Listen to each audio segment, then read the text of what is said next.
শুধুমাত্র শিক্ষামূলক উদ্দেশ্যে তৈরি করা হয়েছে।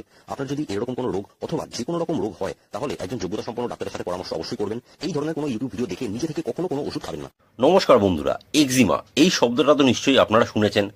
অনেক রোগী আমায় এসে জিজ্ঞেস করেন যে ডাক্তারবাবু আমার এক্সিমা হয়নি তো সবার আগে এই জিনিসটা বুঝুন যে এক্সিমা বলে কোনো রোগ নেই। যেমন জ্বর বলে কোনো রোগ নেই, জ্বর কোনো না কোনো রোগের সিমটম। ম্যালেরিয়াতেও জ্বর হয়, ডেঙ্গুতেও জ্বর হয়, আবার করোনাতেও জ্বর হয়। সেরকমই এক্সিমাও অনেক রকমের চামড়ার রোগেই হতে পারে। এটা বেশ কিছু উপসর্গের একটা মিশ্রণ মাত্র।